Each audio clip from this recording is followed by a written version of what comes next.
Hey, what's up? This is Nick with Ultimate Motorcycling, and today we just got done riding the brand new 2024 Yamaha Tracer 9 GT Plus. Now, of course, you guys know what this is. This is a bike that's, has been around for a number of years at this point, and we'll call this a mid-model refresh, for lack of a better term. The Tracer 9 GT goes back a little ways, and this is the current Yamaha Sport Touring flagship model. For this year, there's been a handful of electronic advents and additions to the party that have really stepped the Tracer 9 GT up and kind of made it, well, more fitting of that flagship term. Of course, things like adaptive cruise control via a new radar system. It already had semi-active electronic suspension. It also has a brand new TFT display and a couple other little tweaks that we're gonna get into. Now, I'm out here somewhere outside Boise, Idaho. We've been riding some twisty roads, doing some highway miles and things like that. And that's what we're going to be getting into in this first ride review. So I want you guys to stick around. Okay, so first things first, let's talk about some of the oldie but goodies that have come around. Of course, we're going to start with the 890cc CP3 engine. Of course, that is a triple cylinder engine. This thing came about with the advent or the update of the MT-09 platform back in 2021. That also brought along the brand new frame and swing arm as well. So the engine is updated, and that's kind of the star of the show for the Tracer 9 GT Plus for me. It really gets a lot of that personality and puts some emphasis on that sporting edge of this motorcycle and makes it a bit more exciting than your typical kind of more vanilla-y sport tours out there. So it has that raw sort of fun-loving attitude that you'd find in an MT-09, but obviously it's tamed down a little bit because the Tracer 9 GT is it has more stuff. It is a heavier motorcycle in that regard, and on that note, actually is the lightest in class when you compare it to its direct competitors. The CP3 engine has a winning attitude, letting riders dig into ample mid-range torque that carries on to top-end thrills. Admittedly, the bottom end is a little soft in our US spec machines, so it's best to get those pistons pumping. Luckily, the Tracer spins up with vigor, and you've got the retuned up-down quick shifter to whack through its sporty gearbox. The quick shifter now can be used in either direction while on or off the gas. Additionally, it can be used while adaptive cruise control is activated. Moving on from that, we also have the updated frame, swing arm, and suspension bits and things like that, and it really just offers a much stiffer and better chassis overall. There's less flex, nothing like that. It's very poised through the corners. And that said, and kind of touching on the handling, it's a very stable, balanced motorcycle that's incredibly maneuverable as well. So even though we're knocking on the door of 500 pounds, this thing really leans into that sporting attitude, and you can really throw it around and have a lot of fun. So like I said, you say sport touring, but sport heavily underlined. Not quite to the point of, say, like a Kawasaki H2 SXSE or something like that, or a Super Duke R GT, but she'll do good. So moving on from that, getting into some of the newer stuff, of course we have the bags that come with the GT Plus. Updated seat right here. If you notice, there is some more textured bits. There's some additional padding. The seat is comfortable, and we did 100 and change miles, something like that. So feeling a little bit of soreness just from a lot of stop and go and stuff like that. So I'd like a little more plusher padding, I guess, for my my backside personally, but to each their own.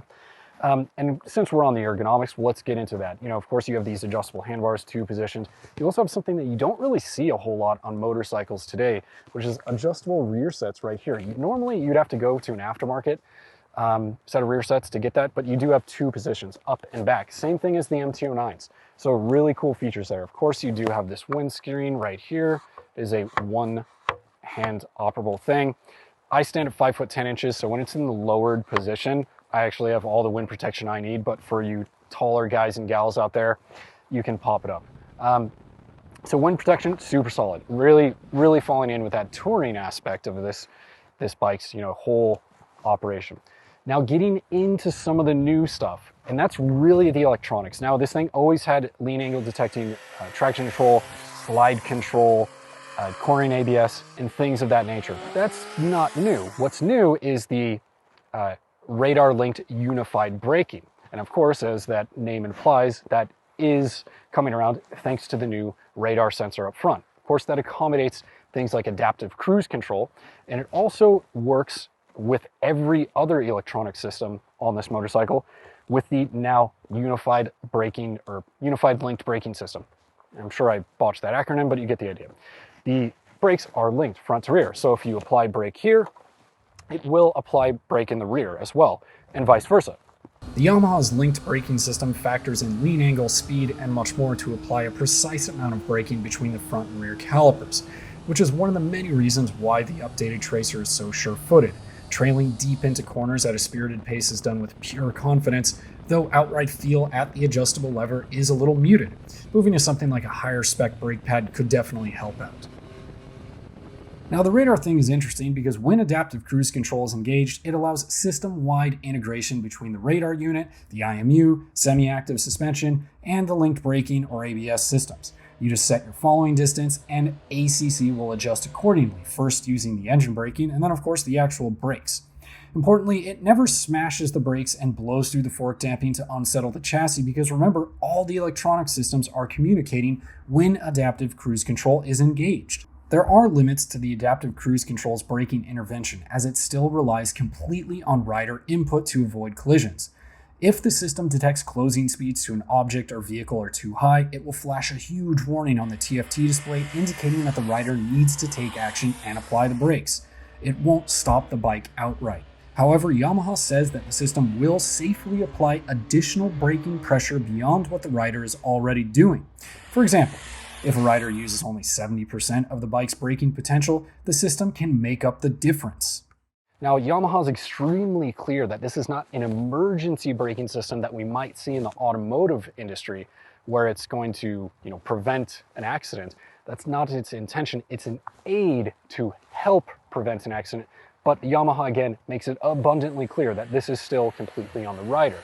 Now, moving into the electronics, that TFT display, I think that's much better. That's a big update for the Tracer 9 GT lineup. And, I am a little sad because it does have the Groucho marks, or the prior generation had that Groucho marks dash with the little, sunglasses looking thing and kind of the little nose guy. Anyway, we'll put up an image there so you have an idea. Now it's a full color TFT display. And in doing so, they've also changed the ride modes. They've gone away from a numerical system that was 1 through 4. Now they use more conventional nomenclature, sport, street, rain, and a custom map. Of course, you can customize everything individually from throttle maps to traction control, slide control, wheelie control as well.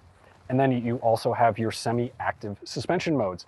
Those have been updated to work cohesively with the entire electronics package, which the important thing here to understand is that yes, IMUs communicate with everything. The suspension control unit, SCU, communicates with everything else. The radar, etc., etc. Everything is working in harmony to make this thing a more rideable machine.